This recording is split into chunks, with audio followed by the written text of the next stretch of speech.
2 juta muslim murtad tiap tahun. Ini 2 juta muslim murtad tiap tahun. Ya, 2 juta muslim murtad tiap tahun, saudara, bayangin. Kalau setahun 2 juta, 10 tahun udah 20 juta ya, saudara ya. Saren ayam apa saren apa? Saren ayam atau saren sapi, saudara ya, yang sudah kering, sudah mateng, ya. Mau saya kirim ke mualaf center, saudara. Halal darah Paul Zhang. Saya kirim saren, saudara ya. Saya mau kirim itu, saudara. Siapa yang bisa supply saren buat saya, saudara? Tolong japri saya mau beli sarennya. Terus tolong dikirimkan ya, tolong dikirimkan ke mualaf center Hani Kristianto, Yayasan Al Ikhlas, ya, halal darahnya Joseph Paul Zhang. Nah, kirim itu ya, ditulis nanti saren, kirim ke sana darahnya, saudara ya. Halal makan darah. Ini coba dulu sebelum kamu menghalalkan darahnya saya, kamu coba dulu nih saren enak gitu ya, saudara ya. Aduh, ada aja.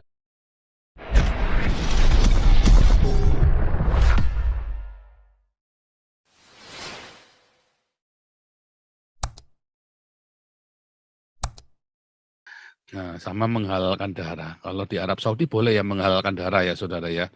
Di Iran boleh menghalalkan darah, saudara. Yang menghalalkan darah manusia maksudnya ya. Indonesia saja Anda enggak boleh, saudara ya, menghalalkan darah manusia, saudara ya. Enggak boleh, saudara ya, hanya pemerintah yang berwenang yang boleh. Tapi kalau rakyat tidak boleh menghalalkan darah. Kalau di Arab Saudi boleh menghalalkan darah. Ya, di Afghanistan boleh. Di Indonesia itu ya sudah banyak yang menghalalkan darah itu ya. Darahnya saya, oh iya nih saya lupa ya. Saya dari kemarin, kalau ada yang tahu cara pesen saren 1 ember, saudara. Saren, yang jualan saren 1 ember, saya mau pesen, saudara ya. Saya mau pesen saren ayam apa saren apa? Saren ayam atau saren sapi, saudara ya, yang sudah kering, sudah mateng, ya. Mau saya kirim ke mualaf center, saudara. Halal darah Paul Zhang. Saya kirim saren, saudara ya. Saya mau kirim itu, saudara. Siapa yang bisa supply saren buat saya, saudara? Tolong japri saya mau beli sarennya. Terus tolong dikirimkan ya, tolong dikirimkan ke mualaf center Hani Kristianto, Yayasan Al Ikhlas, ya, halal darahnya Joseph Paul Zhang. Nah, kirim itu ya, ditulis nanti saren, kirim ke sana darahnya, saudara ya. Halal makan darah. Ini coba dulu sebelum kamu menghalalkan darahnya saya, kamu coba dulu nih saren enak gitu ya, saudara ya. Aduh, ada aja. Takut sama gereja nih Dracula, saudara ya. Kayak Abdul Somad, kleneng, pong, begitu tadi katanya dia ya. Apa yang ditakutkan, saudara, dari Abdul Somad, dari gereja, wihara, kelenteng, ya, terutama gereja paling momok ya. Paling momok itu adalah gereja. Kenapa mereka takut, saudara? Saudara kepikir nggak? Pernah nggak kepikir mengapa orang-orang Islam ini takut dengan gereja, saudara? Pernah nggak kepikir? Ayo, pernah nggak? Siapa yang pernah kepikir, saudara, kalau orang Islam ini, mengapa orang Islam ini takut sama gereja? Diruntuhkan, dibakar, ya kan? Di Indonesia kan, ya, sulit kan, bikin gereja kan? Kenapa ya? Anda pernah kepikir nggak? Ya, kenyataannya pokoknya 1.000 gereja ditutup, ya, dari tahun 98 sampai tahun 2010 kemarin, 1.000 gereja ditutup. Sekarang sudah 2022, entah berapa lagi tuh ya, udah ratusan lagi. Ya, tahun kemarin udah nggak ada ya. Tahun kemarin setelah saya teriak-teriak nggak ada tuh ya, gereja ditutup. Tapi saudara pernah kepikir nggak kenapa orang Islam takut? Nah, ada yang bisa kasih tahu? Mungkin sini sebentar sambil tes suara dulu. Ibu Lis ada di sini, Kak Lisoy, tes suara. Mana nih Kak Lis? Ya. Oke, terus Andi USA, tukang pijat, ada di sini? Siap, Pak Po. Oke, saya jadikan co-host ya. Para Jauti udah masuk belum ya? Para Jauti mana nih? Belum masuk ya? Para Jauti belum masuk. Oke, mungkin ada yang mau resen, bertanya kenapa orang Islam takut sama gereja? Ya, kenapa? Kenapa orang Islam takut sama gereja? Apa yang ditakutkan dari gereja? Apakah karena menyesatkan? Kalau menyesatkan, kalau mereka yakin pasti kan nggak takut disesatkan, ya kan? Logikanya coba saudara bisa nggak pakai logika itu? Saya masih lagi kepikir logikanya ya. Logika mengapa takut dengan gereja? Mengapa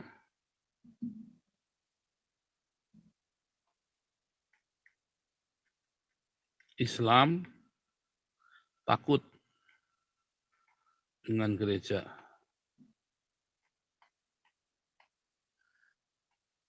Apakah karena menyesatkan? Apanya ajarannya atau tipuannya? Kalau dia takut ditipu, harusnya orang Islam ngajari jemaatnya biar pinter. Kalau ajarannya salah, harusnya orang Islam ngajari jemaatnya kan.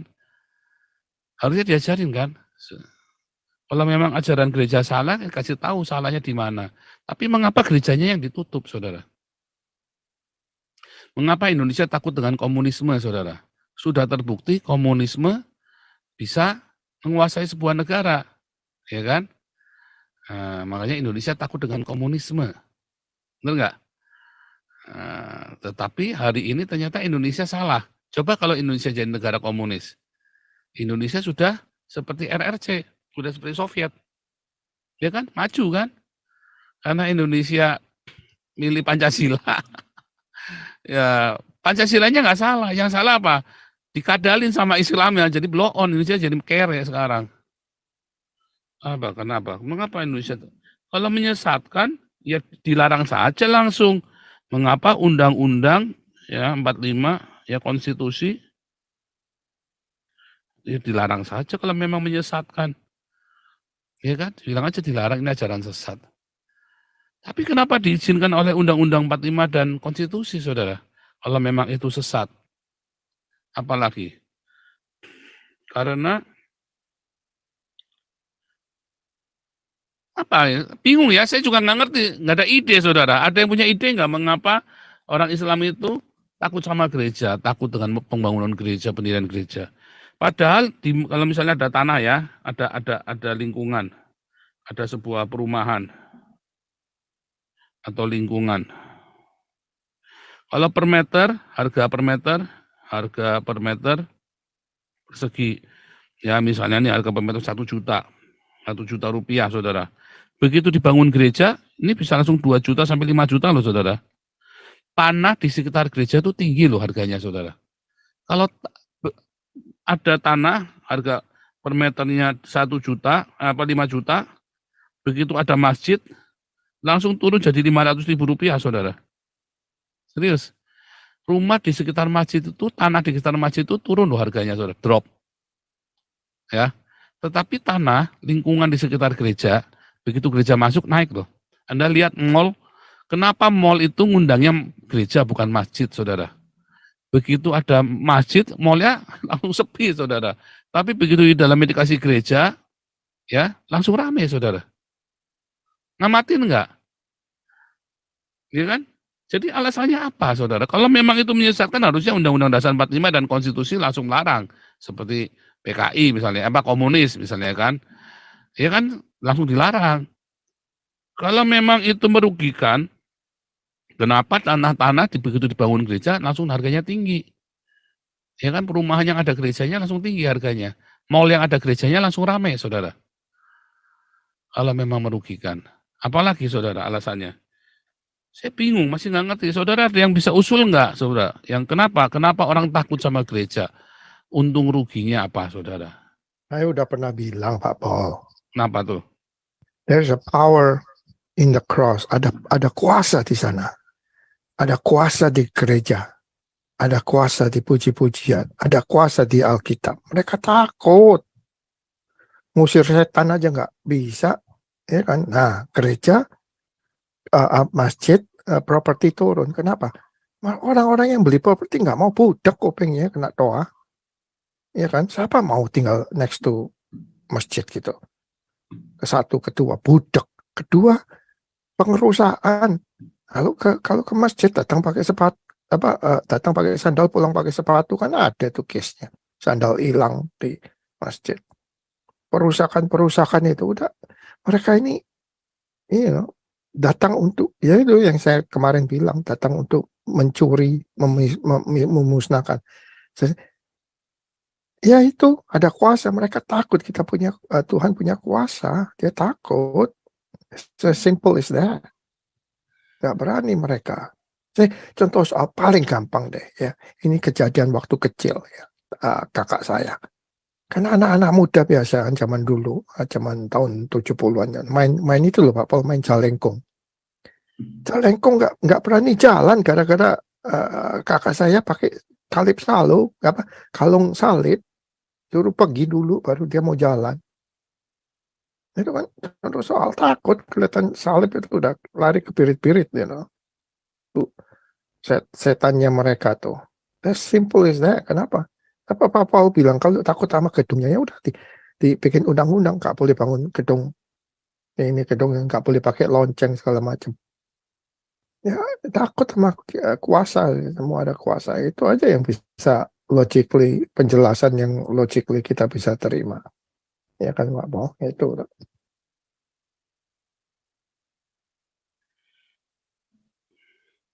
Jadi nggak ada kuasanya Islam ya saudara ya, kalah sama Amor. Tapi kok ngeklaimnya di mana-mana katanya banyak mualaf, ya kan? Kalau memang banyak mualaf, kenapa takut sama gereja ya?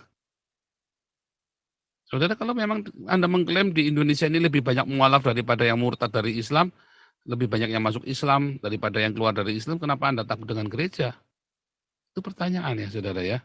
Mestinya Anda introspeksi, Anda belajar coba merenung ya orang-orang Islam, mengapa kalau kalian mengklaim banyak yang jadi Islam daripada yang jadi Kristen, di seluruh dunia, di Eropa berbondong-bondong orang jadi Islam, lalu mengapa Anda takut dengan gereja? Ya, ada yang bisa jawab nggak lainnya? Boleh ya? Lalu mengapa Anda takut dengan gereja? Ini kan ada yang mau jawab lagi lainnya, boleh ya saudara ya? Mengapa Anda takut dengan gereja? Boleh, resen ya. Kan mumet saudara. Mana nih, bentar. Siapa lagi nih mau jawab nih? Ini Franz Lisin udah lama diam bungkam 1000 bahasa nih Franz Lisin nih. Udah pasar aja udah capek Pak. Mana nih Franz Lisin? Selamat malam Pak Pastor. Malam Pak Franz Lisin. Ayo ikut ngomong ini. Kenapa nih? Katanya di seluruh dunia lebih banyak yang jadi Islam daripada yang jadi Kristen. Tapi kenapa mereka masih takut sama gereja ya?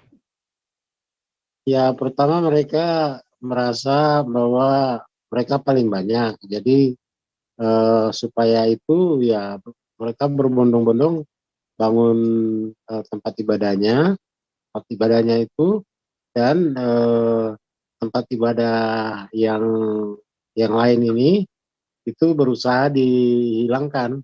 Jadi seolah-olah di Indonesianya itu ya seluruhnya udah beragama Muslim itu aja. Kelihatan di Pak, di Google itu, kalau cari di Google, kalau lihat di Google di daerah-daerah ada yang kantong-kantong Kristen itu sudah kayak ada di kepung-kepung dengan itu tag-tag klaim bahwa itu daerahnya mereka, kayak gitu-gitu Pak. Kelihatan di Google. Di situ kelihatan bahwa ya itu mereka pingin supaya kelihatan banyak, padahal secara tidak langsung makin lama hilang sedikit demi sedikit itu penyebaran agamanya itu makin berkurang. Itu aja Pak, kalau yang saya lihat di Indonesia. Makasih Pak Pastor. Jadi ternyata lebih banyak Islam apa lebih banyak Kristen nih perpindahannya? Kalau saya lihat banyakkan Kristen sekarang. Kalau saya lihat banyakkan Kristen. Ada di daerah-daerah tertentu yang tadinya tidak ada agama Kristen, sekarang sudah ada, sudah banyak yang itu masuk. Itu. Aneh ya. Nah, ini Iya. saya mau tunjukkan kepada Anda nih. Mana nih? Oh.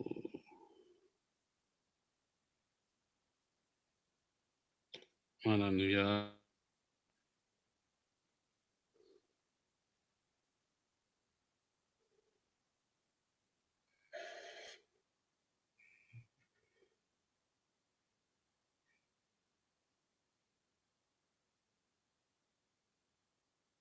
Pertama kami haturkan banyak terima kasih kami bisa menyampaikan olahan data awal mengenai hal-hal kaitan dengan jumlah pemurtadan yang ada di Indonesia, dan kami sangat mengharapkan mendapatkan masukan, mendapatkan koreksi, mendapatkan tambahan informasi yang memperkaya data yang ada dalam analisis ini. Adalah anggap ini sebagai analisis awal khusus ya dalam ini, dan banyak orang menganggap ini sebagai satu kebenaran. Lalu sayangnya tidak ada yang memberikan satu respon yang kemudian menolak. Kita akan membedah sebetulnya apa di balik angka 2 juta tersebut. Sisi lain 2 juta muslim murtad tiap tahun. Ini 2 juta muslim murtad tiap tahun.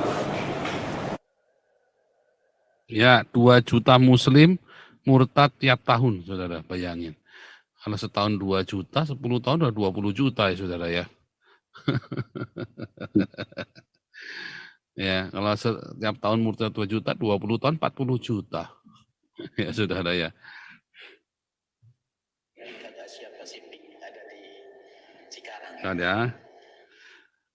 Ada lagi Egy Sujana ya, saudara ya. Sebenarnya saya lagi nyari yang Egy Sujana itu ngomong ya.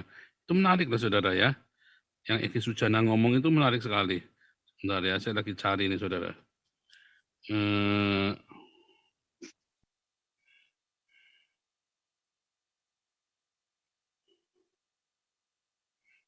Lagi cari ya, saudara ya. Kemarin lupa saya save itu loh.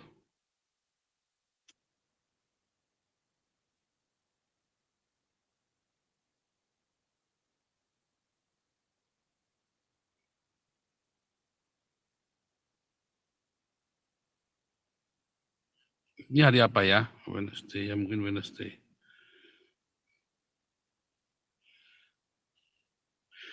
Ya, jadi intinya banyak sekali pemurtatan itu. Mungkin itu yang bikin gereja, mungkin yang itu yang membuat orang Islam itu takut sama gereja, saudara.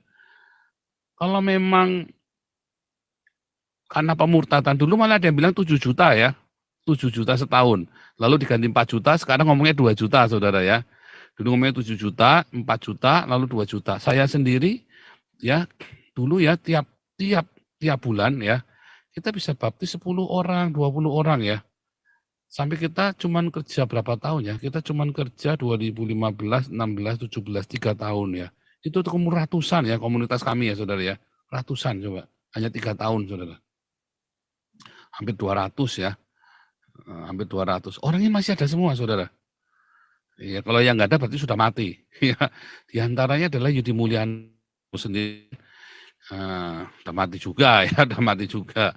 Karena memang mereka sakit ya. Kalau Ali Makus karena corona, Yudi Mulyana memang waktu mau dibaptis itu dia kondisi lagi kritis ya, lagi banyak penyakitnya, saudara ya. Banyak, saudara ya. Kita baptis banyak di Indonesia. Sekarang pun komunitas kita ini, YouTube kita ini sudah membaptis puluhan orang ya. Setiap bulan pasti ada yang dibaptis oleh Damar Kasih, saudara. Melalui YouTube ini, iya kan? Nah, saudara bayangin bagaimana ya. Jadi yang mungkin alasannya karena banyak yang dimurtadkan, ya kan? Lebih banyak yang murtad daripada yang lebih banyak yang jadi Kristen daripada yang jadi Islam. Lalu mereka ketakutan. Saya kira alasannya itu, saudara ya. Saya kira itu alasan yang lebih tepat, saudara. Mungkin ada yang lain nggak? Ada yang lain nggak? Mana nih? Tadi siapa tadi bicara? Pak Frans ya? Ya Pak, ya awas tuh. Iya. Ya, yang itu ketakutan mereka itu karena itu sudah makin banyak yang murtad. Iya, jadi yang lebih masuk akal adalah lebih banyak yang murtad, ya, yang kemungkinan kalau nggak ngapain gereja, si orang-orang Islam ini pada takut, Benar nggak? Logikanya kan begitu, Pak. Iya. Lalu hari apa nih? Hari Senin, hari Selasa, Rabu ya. Berarti kan ada yang salah dengan datanya orang Islam ini kan? Kalau saya mau mikirnya gitu saja. Berarti artinya apa? Ajaran Islam ini di Indonesia mulai ditinggal. Makanya mereka panik. Dan memang kenyataannya di statistik ya, jumlah populasi Kristen dari cuman nggak nyampe 5% sekarang jadi 15%, saudara. Di statistik. Belum lagi orang-orang yang saya baptis ini KTP-nya masih Islam semua, saudara. Anda kalau lihat ya, orang-orang yang saya baptis ini sampai hari ini KTP-nya masih Islam semua. Kalau Anda tanya sama itu ya, grup-grup murtadin itu, KTP-nya masih Islam semua, saudara. Ya, itu belum masuk dihitung dalam statistik tuh, saudara. Belum dihitung tuh di statistik tuh. Apa karena itu makanya takut? Nah, nanti hari Minggu saya mau bahas ya. Hari Minggu nanti judul Kain beragama Islam, Habil itu beragama Kristen. Ya, lanjutin yang dulu agama Babel ya, serial agama Babel ya. Kain itu beragama Islam, saudara. Habil itu beragama Kristen. Ya,